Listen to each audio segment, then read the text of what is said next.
सामान्य अध्ययन का अत्यंत ही महत्वपूर्ण खंड आधुनिक भारत का इतिहास।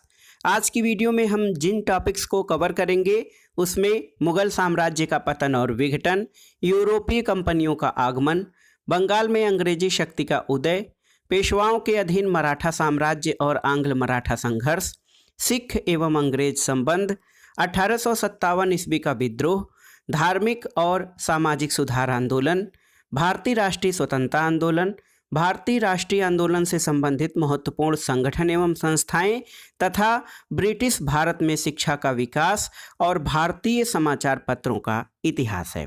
दोस्तों, ये खंड सभी परीक्षाओं के लिए बहुत ही महत्वपूर्ण है, आप इसको बहुत अच्छे से पढ़िएगा। तो आइए शुरू करते हैं आज का वीडियो। घटना चक्र संक्षिप्त सामान्य ज्ञान का आधुनिक भारत के इतिहास का भाग 1। सबसे पहले हम उत्तरकालीन मुगल सम्राटों के बारे में जानेंगे। देखिए दोस्तों, बहादुर शाह प्रथम, इसको शाह बेखबर के नाम से भी जाना जाता था और इसका शासनकाल 1707 से 1712 ईस्वी रहा। इसके बाद जहांदार शाह, जिसको लंपट मूर्ख की संज्ञा दी जाती है, इसका शासनकाल 1712 से 1713 ईस्वी रहा। फर्रुखशियर, जिसको घृणित कायर भी कहा जाता है, 1713 से 1719 तक इसका शासन रहा। मोहम्मद शाह, जिसको रंगीला बादशाह के उपनाम से भी जाना जाता है, 1719 से 1748 तक इसने जो है भारत पर शासन किया। अहमद शाह 1748 से 1754 तक इसका शासन रहा और आलमगीर द्वितीय, जो कि अजूजुद्दीन था, इसने 1754 से 1759 तक शासन किया। शाह आलम द्वितीय, जिसका कि मूल नाम अली गौहर था, इसने 1759 से 1806 ईस्वी तक, और अकबर द्वितीय दोस्तों, ये 1806 से 1837 ईस्वी तक इसका शासनकाल रहा। इसके बाद अंतिम मुगल बादशाह जो है ये बहादुर शाह जफर रहा, 1837 से 1857 तक इसका शासनकाल रहा, प्रथम स्वतंत्रता संग्राम तक। इसके अलावा मुगलों से स्वतंत्र होने वाले राज्यों के बारे में जानते हैं। देखिए, अवध जो था ये सआदत खां के जो है नेतृत्व में बुरहानुल मुल्क जो है ये स्वतंत्र हुआ था। हैदराबाद जो है चिनकिलिज खां या निजामुल मुल्क के जो है नेतृत्व में स्वतंत्र हुआ था। रुहेलखंड दाऊद खान एवं अली मोहम्मद खां बंगेश के नेतृत्व में। बंगाल मुर्शीद कुली खां, कर्नाटक सआदतुल्लाह खां और भरतपुर जो कि राजस्थान का राज्य था, ये चूड़ामन और बदन सिंह के नेतृत्व में ये मुगलों से स्वतंत्र राज्य बना था। आइए अब जानते हैं दोस्तों भारत में यूरोपीय कंपनियों के आगमन। देखिए, सबसे पहले भारत में पुर्तगाली आए थे और यूरोप वासियों में सर्वप्रथम पुर्तगालियों का आगमन भारत हुआ था। वास्को डिगामा ने 1498 ईस्वी में भारत के पश्चिमी तट पर स्थित कालीकट बंदरगाह पहुंचकर भारत और यूरोप के बीच एक नए समुद्री मार्ग की खोज की थी। दोस्तों, फ्रांसिस्को डी अल्मीडा को 1505 ईस्वी में भारत का प्रथम पुर्तगाली वायसराय बनाया गया था और एक महत्वपूर्ण तथ्य ये है कि यूरोपीय कंपनियों के भारत आगमन का जो क्रम है वो है पुर्तगाली, डच, अंग्रेज, डेन और फ्रांसीसी। तो याद रखिएगा, जो यूरोपीय कंपनियां भारत में आई उनका जो क्रम है वो है सबसे पहले पुर्तगाली, फिर डच, उसके बाद अंग्रेज, फिर डेन और उसके बाद फ्रांसीसी भारत आए थे। पुर्तगालियों ने दोस्तों अपनी पहली व्यापारिक कोठी कोचीन में खोली थी और पुर्तगालियों ने ही भारत में प्रिंटिंग प्रेस की शुरुआत की थी। उसके बाद भारत में जो दूसरी यूरोपीय कंपनी थी या यूरोपियों में दूसरे क्रम पर डच आए थे। डच नीदरलैंड या हॉलैंड के निवासी थे और डच ईस्ट इंडिया कंपनी की स्थापना 1602 ईस्वी में हुई थी। डचों के द्वारा भारत में अपनी पहली व्यापारिक कोठी 1605 में मसूलीपट्टनम में खोली गई थी। इसके बाद दोस्तों अंग्रेजों का क्रम रहा डचों के बाद, तो ये बहुत ही महत्वपूर्ण है। दोस्तों, इंग्लैंड की महारानी एलिजाबेथ प्रथम ने 31 दिसंबर सन 1600 ईस्वी को ईस्ट इंडिया कंपनी को अधिकार पत्र प्रदान किया था और captain Hawkins British east India company के राजदूत के रूप में 1608 ईस्वी में किसके, जहांगीर जो कि मुगल बादशाह था उस समय, उसके दरबार में भारत आया था। जहांगीर ने अंग्रेजों को सूरत में 1613 ईस्वी में अस्थायी कारखाना स्थापित करने की अनुमति दी थी। और देखिए, इंग्लैंड के राजा चार्ल्स द्वितीय का विवाह दोस्तों 1661 में पुर्तगाली राजकुमारी कैथरीन ऑफ ब्रिगांजा यानी ब्रिगांजा की कैथरीन के साथ हुआ था। और पुर्तगालियों ने चार्ल्स द्वितीय को दहेज के रूप में बम्बई द्वीप प्रदान किया था। दोस्तों, और भी महत्वपूर्ण तथ्यों को देखते हैं। बंगाल में अंग्रेजी शक्ति का उदय किस प्रकार से हुआ था। दोस्तों, मुर्शीद कुली खां जो था, ये बंगाल का स्वतंत्र शासक था जो मुगल साम्राज्य से स्वतंत्र सत्ता स्थापित किया था। और एक शासक रहा सुल्तान जो है बंगाल का नवाब अलीवर्दी खां। इसने यूरोपियों की तुलना मधुमक्खियों से की और कहा कि यदि इन्हें न छेड़ा जाए तो शहद देंगी और यदि छेड़ा जाए तो काट काट कर मार डालेंगी। तो याद रखिएगा, अलीवर्दी खां ने यूरोपियों की तुलना मधुमक्खियों से की थी। अलीवर्दी खां की मृत्यु के बाद उसका नाती सिराजुद्दौला उसका उत्तराधिकारी बना था। देखिए, सिराजुद्दौला द्वारा दोस्तों 20 जून 1756 की रात में 146 अंग्रेजों को एक छोटे कमरे में बंद कर दिया गया और अगले दिन सुबह मात्र 23 अंग्रेज ही जिंदा बचे थे। इस घटना को ब्लैक होल के नाम से जाना जाता है।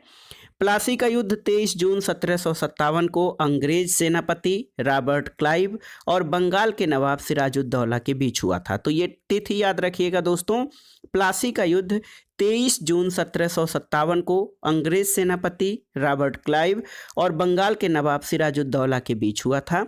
प्लासी के युद्ध में मीर जाफर की धोखाधड़ी के कारण सिराजुद्दौला की हार हुई थी और प्लासी के युद्ध के उपरांत अंग्रेजों ने मीर जाफर को बंगाल का नवाब बनाया था। इसके बाद अंग्रेजों ने मीर जाफर को हटाकर 1760 में उसके दामाद मीर कासिम को बंगाल का नवाब बनाया था। और एक महत्वपूर्ण तथ्य जो कि आधुनिक भारत के इतिहास में बहुत ही महत्वपूर्ण घटना है, 22 अक्टूबर 1764 को बक्सर का युद्ध अंग्रेजों और मीर कासिम, अवध के नवाब शुजाउद्दौला और मुगल सम्राट शाह आलम द्वितीय तीनों की संयुक्त सेना के बीच हुआ था। और दोस्तों, हेक्टर मुनरो के नेतृत्व में अंग्रेजी सेना ने मीर कासिम की संयुक्त सेना को पराजित किया था। बक्सर का युद्ध भारतीय इतिहास में या अंग्रेजों की शासन सत्ता स्थापित करने में बहुत ही निर्णायक सिद्ध हुआ था। आइए देख लेते हैं प्रमुख आंग्ल मैसूर युद्ध और आंग्ल मराठा युद्धों के बारे में। देखिए दोस्तों, पहला आंग्ल मैसूर युद्ध 1767 से 1769 ईस्वी के बीच हुआ था और इसमें मद्रास की संधि 1769 हुई थी, जिस संधि के द्वारा ये युद्ध समाप्त हुआ था। द्वितीय आंग्ल मैसूर युद्ध 1780 से 1784 के बीच में, उस समय ब्रिटिशों का जो गवर्नर जनरल था वो वारेन हेस्टिंग्स था ईस्ट इंडिया कंपनी का। और इस युद्ध की समाप्ति मंगलौर की संधि 1784 के द्वारा हुई थी। तृतीय आंग्ल मैसूर युद्ध 1790 से 1792 के बीच हुआ कार्नवालिस के समय काल में और श्रीरंगपट्टनम की संधि 1792 के द्वारा ये तीसरा आंग्ल मैसूर युद्ध समाप्त हुआ था। और चौथा आंग्ल मैसूर युद्ध 1799 में हुआ था। लॉर्ड बेलेजली उस समय ईस्ट इंडिया कंपनी का गवर्नर जनरल था। तो ये 4 आंग्ल मैसूर युद्ध हुए थे और ये बहुत ही निर्णायक रहे थे अंग्रेजों की सत्ता स्थापित करने में। आंग्ल मराठा युद्धों के बारे में जानते हैं दोस्तों। प्रथम आंग्ल मराठा युद्ध 1775 से 1782 के बीच में हुआ था। गवर्नर जनरल लॉर्ड हेस्टिंग्स था प्रथम आंग्ल मराठा युद्ध के दौरान। द्वितीय आंग्ल मराठा युद्ध 1803 से 1805 ईस्वी में हुआ। इस समय भारत का गवर्नर जनरल बेलेजली था। और तृतीय आंग्ल मराठा युद्ध 1817 से 1818 के बीच हुआ था लॉर्ड हेस्टिंग्स के शासनकाल में। दोस्तों, बहुत ही महत्वपूर्ण तथ्य एक है कि तृतीय आंग्ल मराठा युद्ध जो 1817 से 1818 के बाद पेशवा का वंशानुगत पद जो है उसको समाप्त कर दिया गया और पेशवा बाजीराव द्वितीय अंतिम पेशवा था, याद रखिएगा। आइए देखते हैं सिख और अंग्रेज संबंध। देखिए दोस्तों, सिख धर्म के संस्थापक गुरु नानक देव थे और गुरु नानक का जन्म 1469 ईस्वी में पंजाब के तलवंडी नामक स्थान पर हुआ था। 1539 में करतारपुर में गुरु नानक की मृत्यु हुई थी। और देखिए गुरु अंगद 1539 से 1552 ये सिखों के दूसरे गुरु थे। गुरु अंगद ने गुरुमुखी लिपि का आविष्कार किया था और अकबर ने गुरु रामदास को, जो सिखों के महत्वपूर्ण गुरु थे, इनको 500 बीघा जमीन प्रदान की थी और इस जमीन पर उन्होंने अमृतसर नगर की स्थापना की थी। गुरु अर्जुन देव ने आदि ग्रंथ की रचना की थी और गुरु अर्जुन को राजकुमार खुसरो की सहायता करने के कारण जहांगीर ने 1606 ईस्वी में मृत्युदंड दे दिया था। सिखों के 9वें गुरु दोस्तों गुरु तेग बहादुर थे। 1664 से 1675 ये सिखों के 9वें गुरु थे, गुरु तेग बहादुर। और गुरु गोविंद सिंह, जिनका समयकाल 1675 से 1708 ईस्वी रहा, ये सिखों के 10वें और अंतिम गुरु थे, गुरु गोविंद सिंह।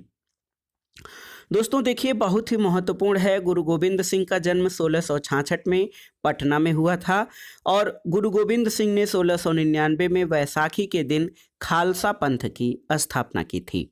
गुरु गोविंद सिंह ने सिख अनुयायियों से 5 वस्तुएं केस, कंघा, कच्छा, कृपाण और कड़ा धारण करने को कहा, जिनको पंचककार कहा जाता है। गुरु गोविंद सिंह की हत्या 1708 में दक्षिण भारत में नांदेड़ नामक स्थान पर एक पठान ने कर दी थी। और देखिए बंदा बहादुर ने प्रथम सिख राज्य की स्थापना की थी।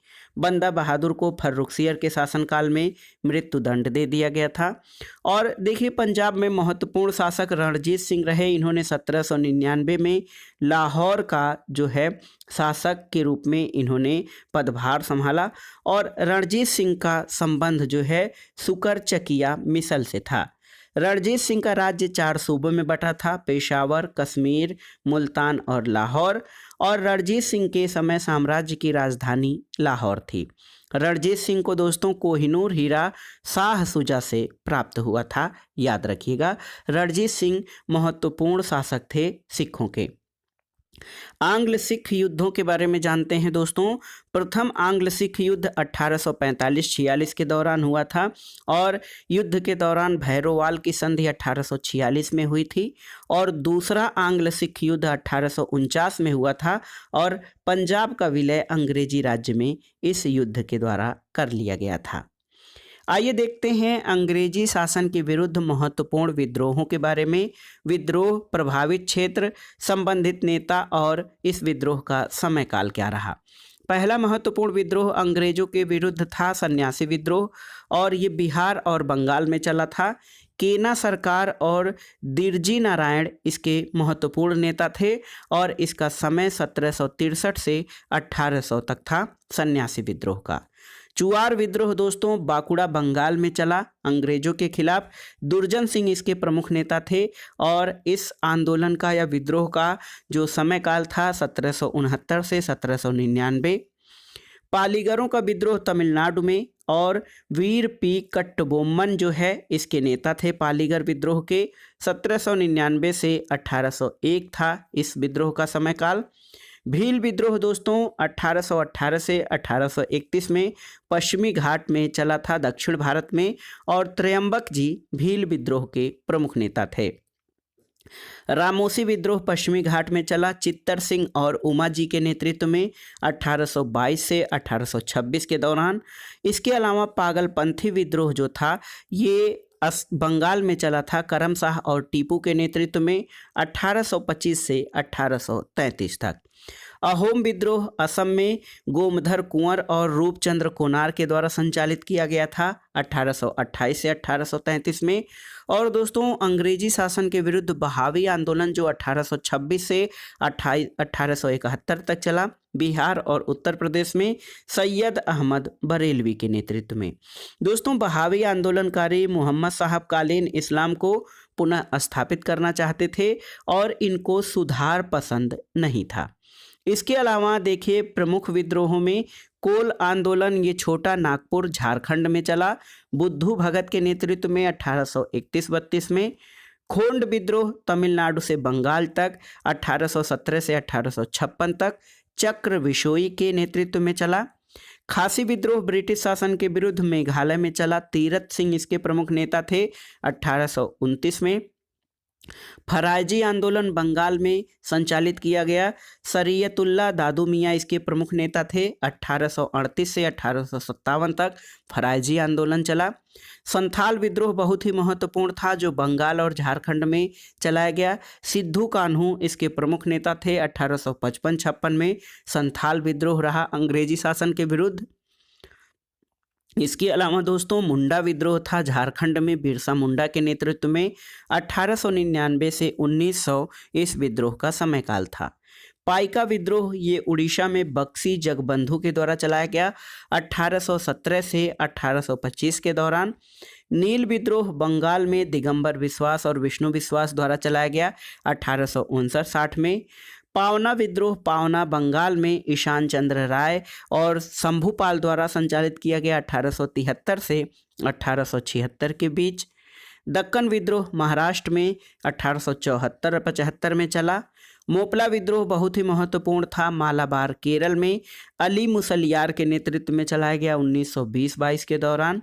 और कूका आंदोलन ये ब्रिटिश शासन के विरुद्ध पंजाब में चलाया गया आंदोलन था भगत जवाहर मल के नेतृत्व में 1840 से 1872 तक।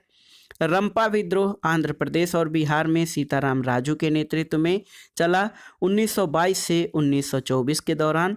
और ताना भगत आंदोलन बहुत ही महत्वपूर्ण था जतरा भगत के नेतृत्व में 1914 में चलाया गया। तो ये ब्रिटिश शासन के विरुद्ध दोस्तों प्रमुख जो है ब्रिटिश शासन के विरुद्ध प्रमुख विद्रोह जो थे उनका ये महत्वपूर्ण ब्यौरा था। अब आइए भारत के प्रथम स्वतंत्रता संग्राम 1857 के विद्रोह पर चलते हैं।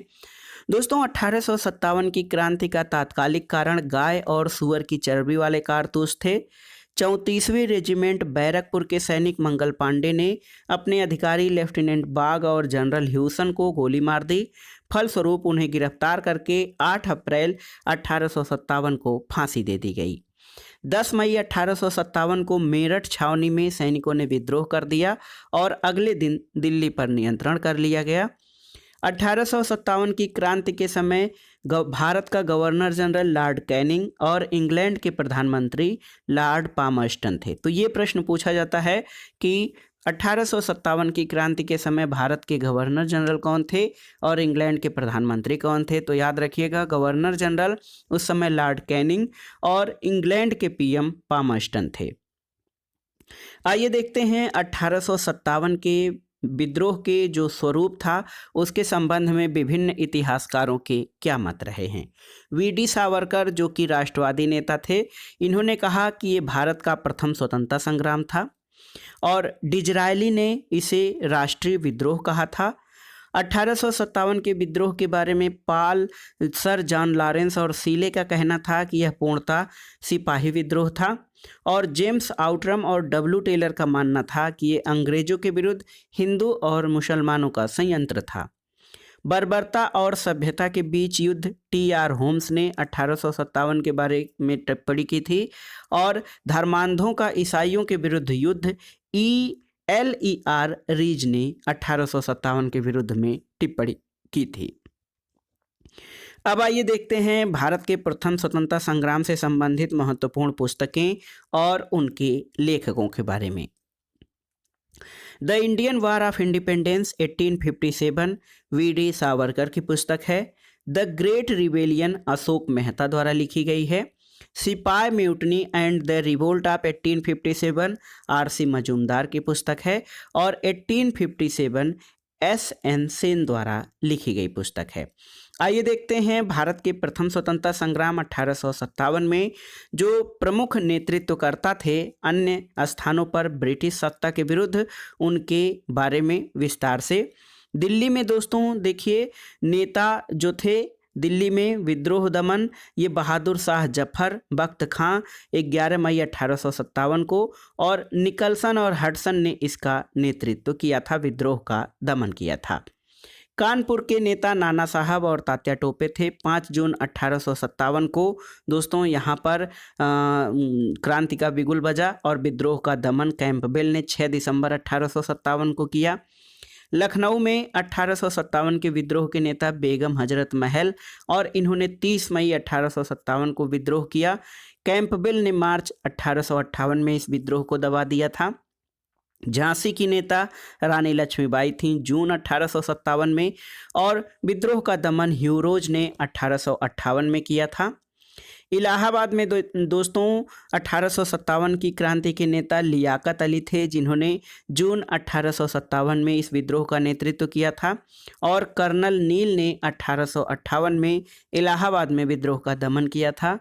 जगदीशपुर बिहार में दोस्तों क्रांति के नेता कुंवर सिंह थे। जून 1857 में इन्होंने क्रांति का नेतृत्व किया, और विद्रोह का दमन विलियम टेलर और विंसेंट आयर ने 1857 में कर दिया था।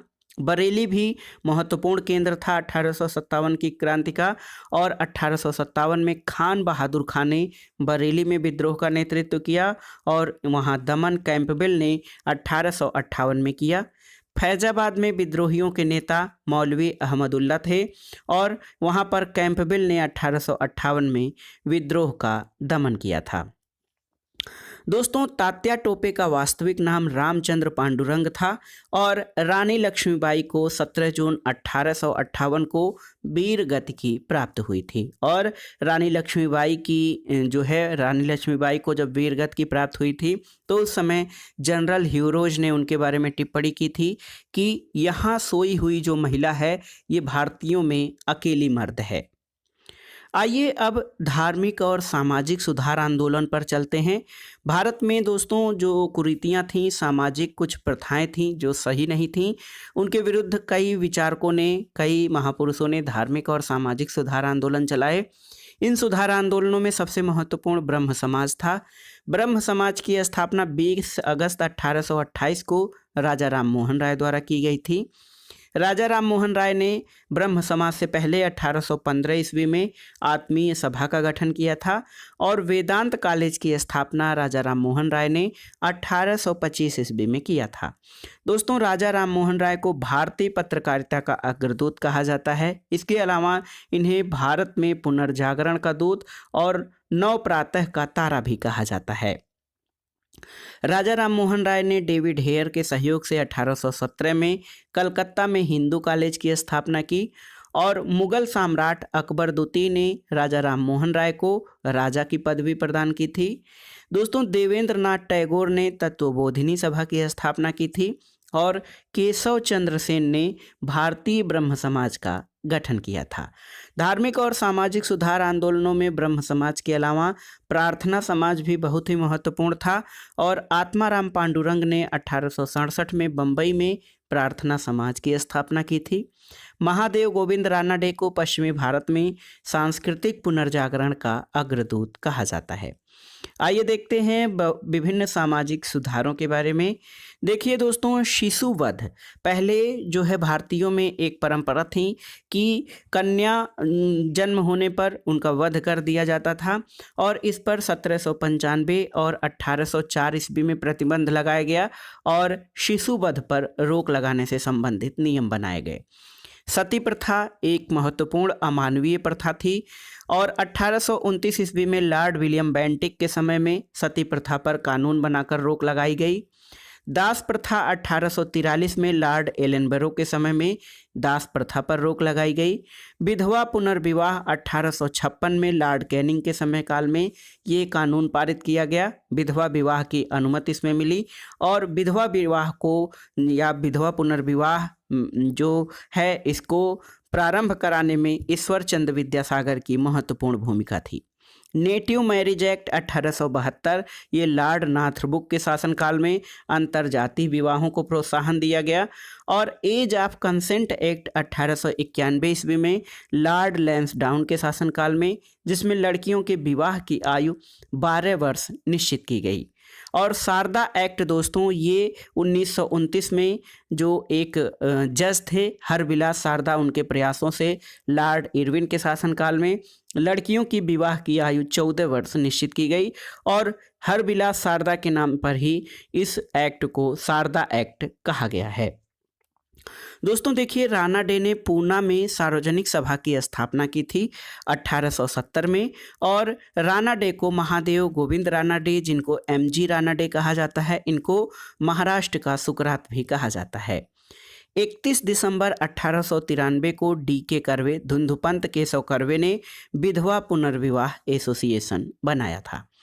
दोस्तों भारत में सामाजिक और धार्मिक सुधार में आर्य समाज बहुत ही महत्वपूर्ण संगठन रहा और आर्य समाज की स्थापना स्वामी दयानंद सरस्वती ने बम्बई में 1875 में किया था।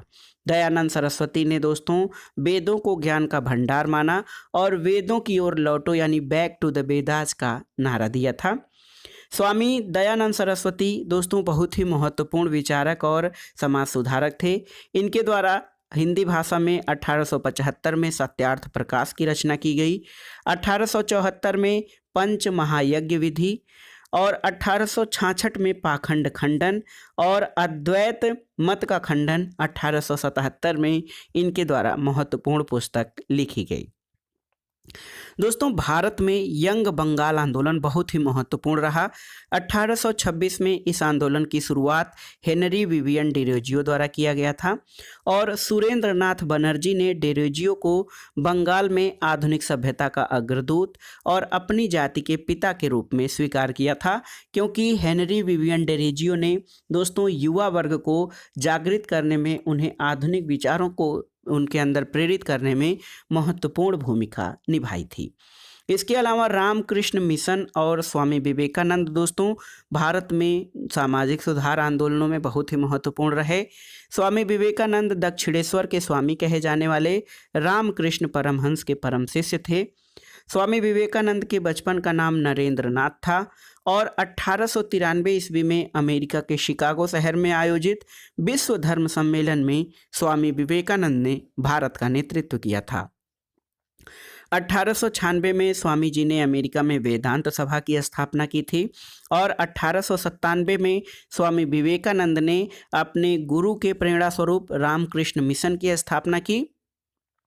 सुभाष चंद्र बोस ने स्वामी विवेकानंद को आधुनिक राष्ट्रीय आंदोलन का आध्यात्मिक पिता कहा है। तो याद रखिएगा, आधुनिक राष्ट्रीय आंदोलन का आध्यात्मिक पिता सुभाष चंद्र बोस ने स्वामी विवेकानंद को कहा है।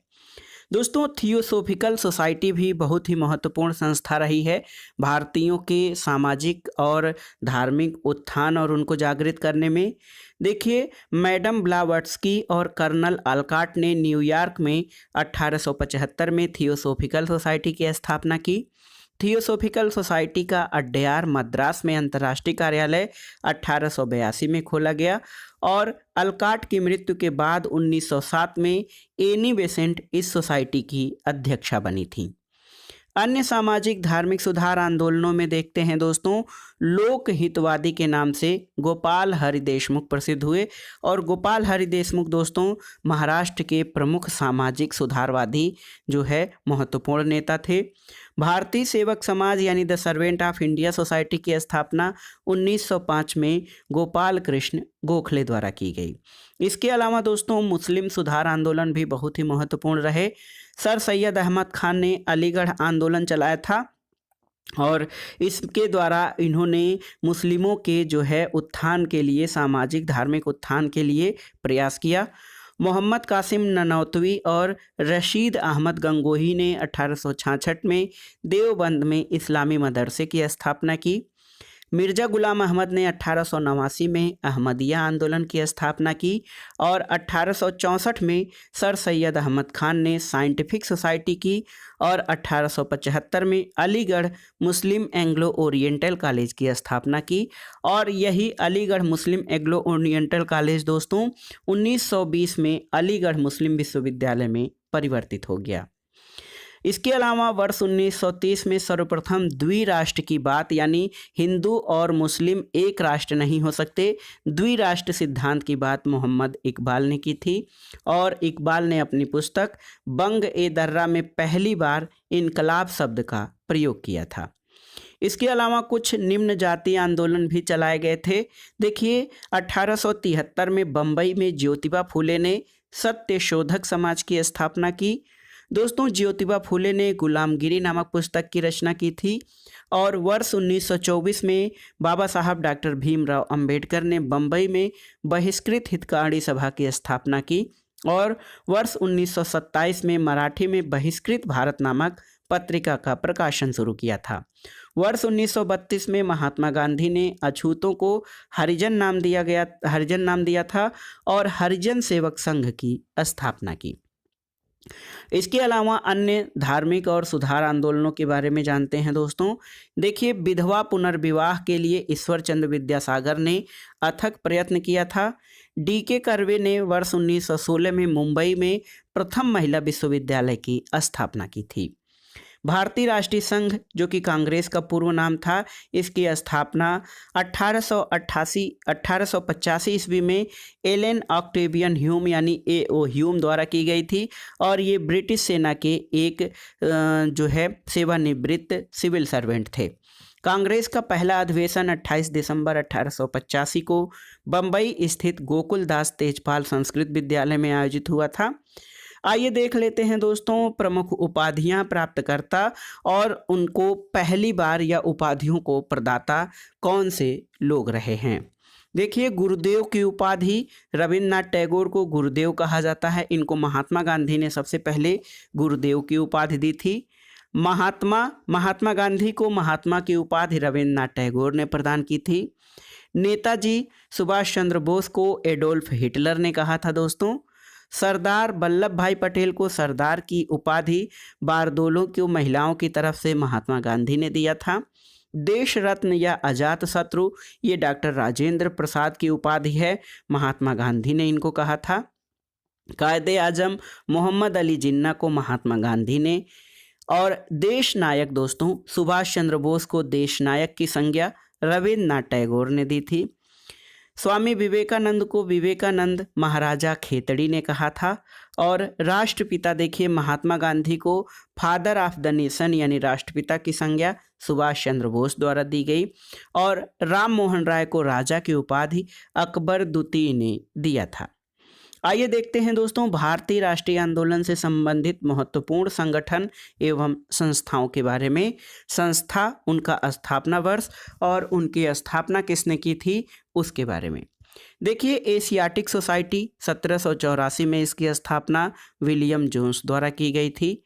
आत्मीय सभा की स्थापना 1815 में राजा राम मोहन राय ने की थी।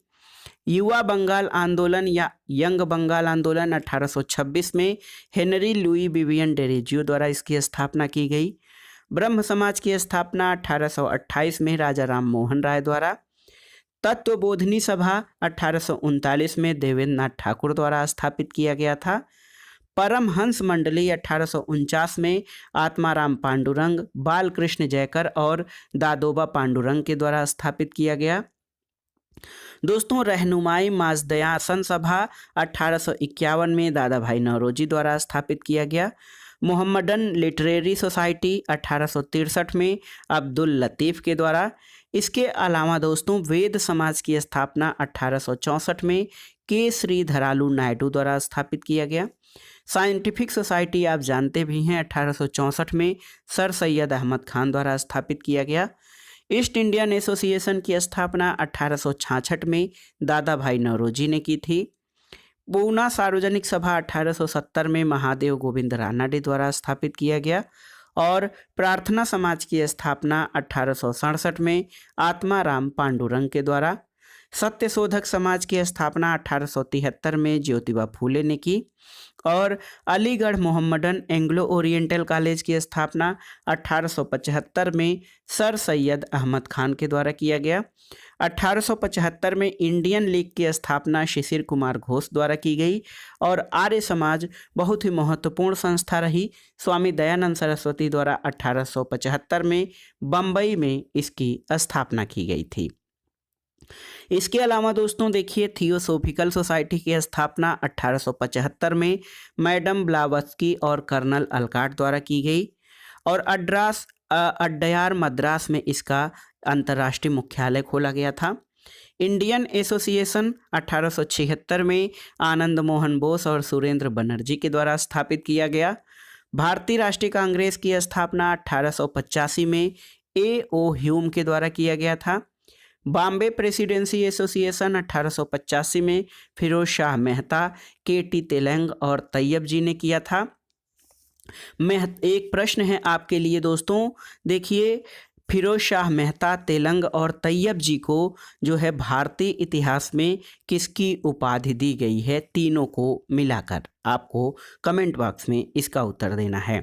बेलूर मठ की स्थापना 1897 में स्वामी विवेकानंद द्वारा की गई और इंडियन सोशल कांग्रेस कॉन्फ्रेंस 1887 में महादेव गोविंद रानडे द्वारा स्थापित किया गया। शारदा सदन दोस्तों 1889 में रमाबाई द्वारा, पंडिता रमाबाई द्वारा स्थापित किया गया। रामकृष्ण मिशन की स्थापना याद रखिएगा 1897 में स्वामी विवेकानंद द्वारा की गई। अभिनव भारत संस्था ये एक जो है क्रांतिकारी संस्था थी। 1904 में वी.डी. सावरकर और गणेश दामोदर सावरकर के द्वारा स्थापित किया गया। The servant of India society की स्थापना 1905 में गोपाल कृष्ण गोखले द्वारा की गई थी। और मुस्लिम लीग दोस्तों बहुत ही महत्वपूर्ण संगठन और संस्था रहा। 1906 में आगा खां और सलीम उल्लाह खां द्वारा स्थापित किया गया था। सोशल सर्विस लीग की स्थापना 1911 में श्री नारायण मल्हार जोशी के द्वारा किया गया। विश्व भारती की स्थापना 1921 में रविन्द्रनाथ टैगोर द्वारा की गई और गदर पार्टी की स्थापना 1913 में सैन फ्रांसिस्को में लाला हरदयाल के द्वारा की गई थी। हिंदू महासभा 1915 में मदन मोहन मालवीय द्वारा स्थापित किया गया और होम रूल लीग की स्थापना 1916 में तिलक और एनी बेसेंट दोनों ने अलग अलग होम रूल लीग स्थापित किया था और उसका संचालन किया। वीमेंस इंडिया एसोसिएशन 1917 में एनी बेसेंट द्वारा चलाया गया और खिलाफत आंदोलन 1919 में अली बंधुओं द्वारा शुरू किया गया था। अखिल भारतीय ट्रेड यूनियन कांग्रेस 1920 में एन.एम. जोशी के द्वारा स्थापित किया गया और स्वराज पार्टी दोस्तों 1923 में मोतीलाल नेहरू और चितरंजन दास यानी C.R. दास के द्वारा स्थापित किया गया था, यानी इसकी स्थापना की गई थी। एक अन्य महत्वपूर्ण संस्था रही हिंदुस्तान रिपब्लिकन एसोसिएशन 1924 में सचिंद्रनाथ सान्याल द्वारा इसकी स्थापना की गई और आप जानते हैं बहिष्कृत हितकारी सभा 1924 में B.R. अम्बेडकर द्वारा प्रारंभ किया गया था। राष्ट्रीय स्वयंसेवक संघ RSS 1925 में डॉक्टर हेडगेवार द्वारा इसकी स्थापना की गई और नौजवान सभा 1926 में भगत सिंह और छबील दास तथा यशपाल ने स्थापित किया था। हिंदुस्तान सोशलिस्ट रिपब्लिकन एसोसिएशन 1928 में भगत सिंह और चंद्रशेखर आज़ाद द्वारा स्थापित किया गया और इसके अलावा दोस्तों देखिए खुदाई खिदमतगार संस्था की स्थापना 1929 में अब्दुल गफ्फार खां द्वारा किया गया था। हरिजन सेवक संघ पुणे में 1932 में महात्मा गांधी ने शुरू किया था। स्वतंत्र श्रमिक पार्टी की स्थापना 1936 में बाबा साहब डॉक्टर भीमराव अंबेडकर द्वारा। फॉरवर्ड ब्लॉक की स्थापना 1939 में सुभाष चंद्र बोस ने किया। आज़ाद हिंद फौज 1942 में रास बिहारी बोस द्वारा स्थापित किया गया और आज़ाद हिंद सरकार 1943 में नेताजी सुभाष चंद्र बोस के द्वारा शुरू किया गया था। आइए अब देखते हैं दोस्तों ब्रिटिश भारत में शिक्षा के विकास से संबंधित महत्वपूर्ण तथ्यों को। देखिए गवर्नर जनरल लॉर्ड हेस्टिंग्स ने 1780 में कलकत्ता मदरसा की स्थापना की जिसमें फारसी और अरबी भाषा का अध्ययन होता था। ब्रिटिश रेजिडेंट जोनाथन डंकन ने 1791 में वाराणसी में हिंदू कानून और दर्शन के लिए संस्कृत कॉलेज की स्थापना की थी और लॉर्ड बेलेजनी ने 1800 में कंपनी के असैनिक अधिकारियों की शिक्षा के लिए फोर्ट विलियम कॉलेज की स्थापना की थी। तो सिविल सर्वेंट के ट्रेनिंग के लिए, उनकी शिक्षा के लिए लॉर्ड बेलेजली द्वारा 1800 में फोर्ट विलियम कॉलेज कोलकाता की स्थापना की गई थी।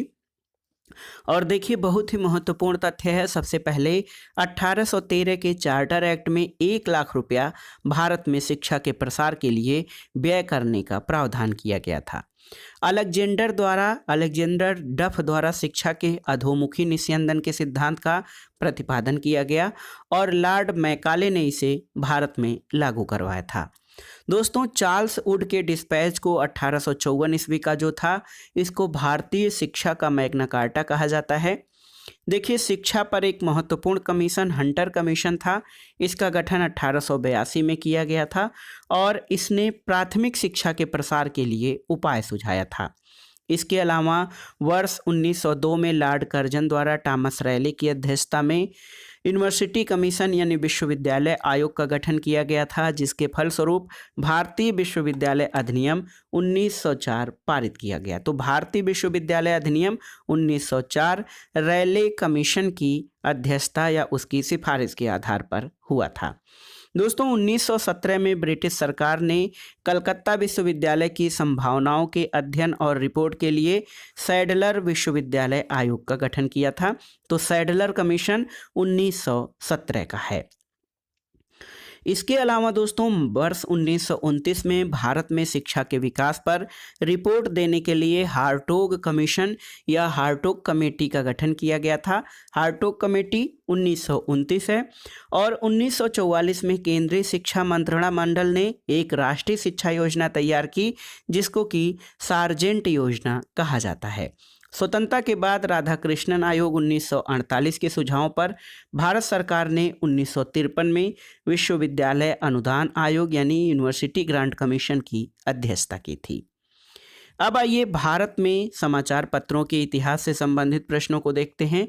दोस्तों, भारत में प्रिंटिंग प्रेस की शुरुआत 16वीं शताब्दी में पुर्तगाली मिशनरियों द्वारा की गई थी और जेम्स ऑगस्टस हिक्की ने 1780 में द बंगाल गजट यानी बंगाल गजट का प्रकाशन किया, जिसे भारत का प्रथम अखबार माना जाता है। तो 1780 में जेम्स ऑगस्ट हिक्की के द्वारा बंगाल गजट का प्रकाशन किया था। दोस्तों, जुगल किशोर द्वारा 1826 ईस्वी में कलकत्ता में हिंदी में प्रकाशित उदंत मार्तंड भारत का पहला हिंदी समाचार पत्र था और पंडित जुगल किशोर कानपुर के रहने वाले थे। दोस्तों, गदर पत्र का प्रकाशन सैन फ्रांसिस्को अमेरिका से 1913 में किया गया और इसका प्रकाशन उर्दू, अंग्रेजी और पंजाबी आदि भाषाओं में हुआ था। दोस्तों, भारत में प्रेस के विरुद्ध कई प्रकार के प्रतिबंध भी लगाए गए थे। लॉर्ड वेलेस्ली ने 1799 में प्रेस नियंत्रण अधिनियम सेंसरशिप द्वारा समाचार पत्रों पर नियंत्रण लगाया और इस नियंत्रण को मेटकाफ ने समाप्त किया था, जिसको समाचार पत्रों का मुक्तिदाता भी कहा जाता है। दोस्तों, मेटकाफ ने liberation of the Indian press act लागू किया था। आइए देखते हैं भारतवर्ष में प्रकाशित जो स्वतंत्रता संग्राम के दौरान या ब्रिटिश शासन के दौरान महत्वपूर्ण पत्र पत्रिकाएं और पुस्तकें जान लेते हैं। अभ्युदय, लीडर और हिंदुस्तान, इनके संस्थापक मदन मोहन मालवीय थे। इंडियन मिरर पत्र मनमोहन घोष और केशव चंद्र सेन द्वारा निकाला जाता था। इंडिपेंडेंट पत्र के संपादक मोतीलाल नेहरू थे और काल दोस्तों शिवराम महोदय परांजपे द्वारा प्रकाशित होता था।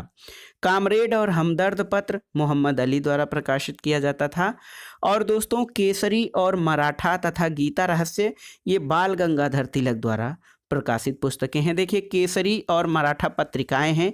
केसरी का प्रकाशन मराठी भाषा में और द मराठा अंग्रेजी भाषा में बाल गंगाधर तिलक द्वारा प्रकाशित किया जाता था। देखिए, कर्मयोगी, युगांतर, वंदे मातरम ये पत्र जो है अरविंद घोष द्वारा और लाइफ डिवाइन और सावित्री पुस्तकें अरविंद घोष की हैं। बंगाली और a nation in making Surendra Nath Banerjee द्वारा ये प्रकाशित पुस्तकें हैं। भवानी मंदिर एक क्रांतिकारी पत्रिका थी वारेंद्र कुमार घोष द्वारा। इसके अलावा देखिए दोस्तों, Young India, Harijan, Navjivan, Hind Swaraj, my experiment with truth ये महात्मा गांधी से संबंधित हैं।